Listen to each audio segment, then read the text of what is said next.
माताओं, लोग ये कहते हैं, लोग ये कहते हैं कि बेटी की शादी में सबसे ज्यादा मां रोती है, लेकिन आपको बता दें कि बिटिया की शादी में सबसे ज्यादा बाप रोता है। बेटी की शादी में सबसे ज्यादा पिता रोता है।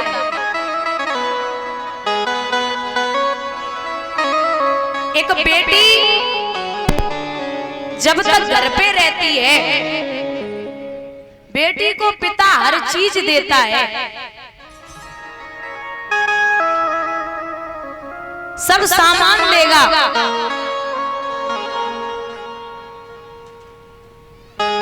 पता नहीं भगवान की ऐसी कृपा है कि बेटी जब वो जयमाला पड़ती है ना, खुद सज धज करके वहां पहुंच जाएगी, लेकिन बाप खुद के कपड़े बदलना भूल जाता है। पिता खुद के कपड़े बदलना भूल जाता है और मां से एक बात कहता है कि मेरी बात सुनो, बेटी को जिस चीज की जरूरत हो मुझे बस बता देना, मैं सब दूंगा। भागेगा, दौड़ेगा, हर चीज इकट्ठी करेगा। और बेटियां भी बड़ी अजीब होती हैं। एक दिन पहले पूरे घर को देखेंगी, अपने कपड़े इकट्ठे करके रख देंगी, माँ आज मैं तेरा घर छोड़ के चली जाऊंगी। एक बात बता दे, पिता कह नहीं सकता, लेकिन जिस दिन बाप अपनी बेटी के लिए लड़का देखने जाता है ना, और जब लौट के आए, लड़का देख के जब लौट के आता है तो बेटी से कुछ नहीं कहता, लेकिन एक चीज जरूर सोचता है कि आज से ये पराई हो गई। तो बेटी धीरे से पूछती है कि पिताजी जहां गए थे वहां कोई किसी ने ज्यादा कुछ मांग लिया, किसी ने कुछ ज्यादा मांग लिया? तो पिता कहता नहीं लाडो, मांगा तो कुछ नहीं है, लेकिन अब ये सोच रहा हूं कि तू पराई हो जाएगी। लेकिन कहते हैं कि जैसे ही बिटिया विदा होती है तो सब दिखाई देंगे। बेटी की विदाई पे माँ, चाची, पिता, वो बाबा, दादी, बुआ, फूफा, मामा, मामी सब दिखाई देते हैं, लेकिन बेटी की विदाई के टाइम बाप दिखाई नहीं देता। वो कोने में पड़ा होता है। और बिटिया जब जाती है ना ससुराल में, तो बुजुर्गों घर को नहीं देखती, पिता का मुंह देखती है। बेटी पिता का मुंह देखती है कि अब पिता की देखभाल कौन करेगा। कहते हैं दादा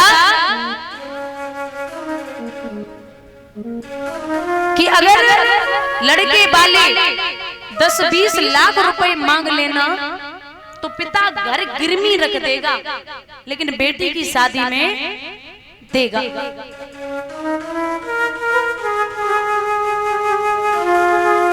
जब बेटी ससुराल जाती है ना, जब दूसरे दिन बिटिया उठेगी तो बड़ी चिंता रहती है कि मुझे जल्दी उठना है, पराए घर आई हूं।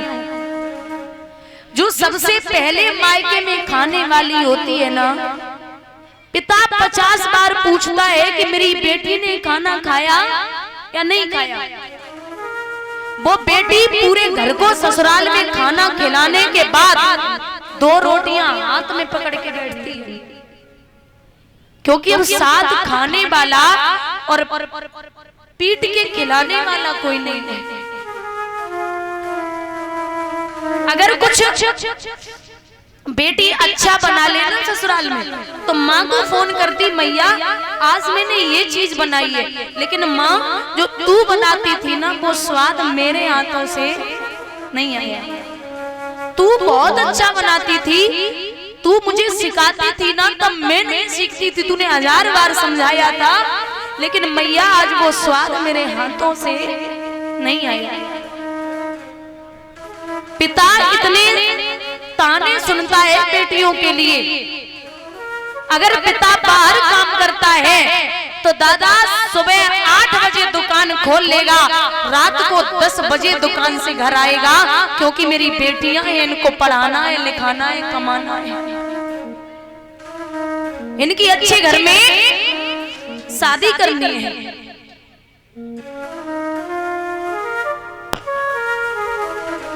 अच्छा, बेटी की विदाई पे सब रोते, लेकिन एक ऐसा व्यक्ति रोता जिसे नहीं रोना चाहिए, और वो है बेटी का भाई। जब तक वो कुंवारी रहेगी तब तक रोज लड़ेगा, रोज पीटेगा, मेरे लिए खाना बना, मेरे कपड़े धुल दे। लेकिन जब बिटिया विदा होती है ना, तो सबसे ज्यादा भाई रोता है, सबसे ज्यादा भाई रोता है। तो लोग पूछते हैं कि तू क्यों रो रहा? तो भाई जवाब देता है कि अगर घर आने में मैं लेट हो गया ना, तो इसने 50 फोन कर दिए, काम मर रहा है, अरे खाना नहीं खाना, और मैंने नहीं खाया तो खुद भी नहीं खाती थी।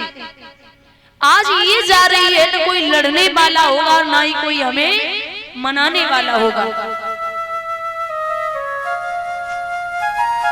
बेटी अगर 4-5 महीने हो जाए ना ससुराल में, तो अपने पिता को फोन करती है, पापा आप लेने नहीं आए हमें, क्या हुआ, कुछ बात हो गई है, और अगर आपको कुछ दिक्कत है तो एक काम करो, मैं अपने ससुर से नहीं पूछ सकती, आप फोन करके कहना कि मैं बेटी को लेने आ रहा हूं।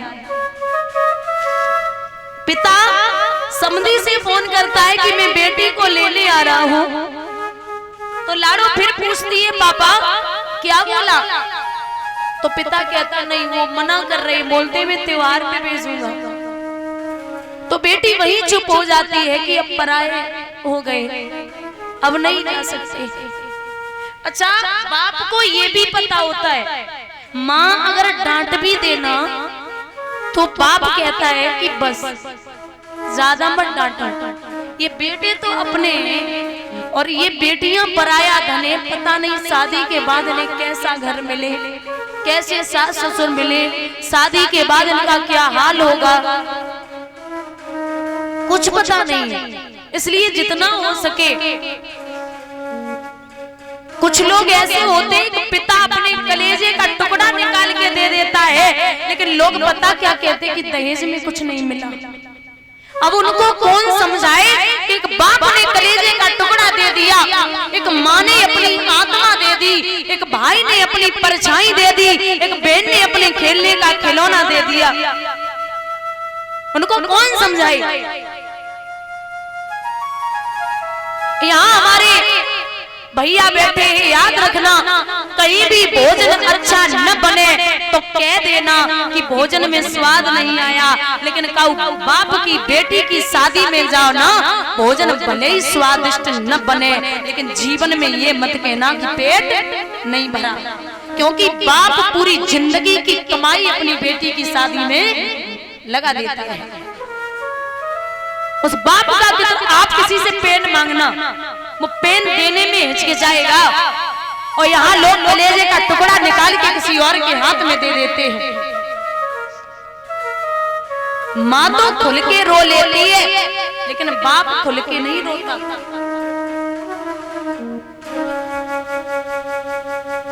माँ से कहता, हर जरूरतमंद चीज इसकी पेटी में रखना, इसे किसी भी चीज की जरूरत ना पड़े, और बेटी चाहे गरीब की हो चाहे अमीर की। लोग कहते हैं कि गरीबों को कितना भी पीट लो दर्द नहीं होता, आदत होती है पीटने की, लेकिन भैया थप्पड़ चाहे गरीब को लगे और चाहे अमीर को लगे, दर्द तो बराबर होता है।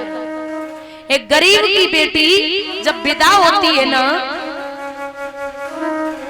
तो कई दिन हो जाते बाप लेने नहीं पहुंचता, तो अपने पिता के लिए एक पत्र लिखती है और कहती है पापा काफी दिन हो गए आप आए नहीं,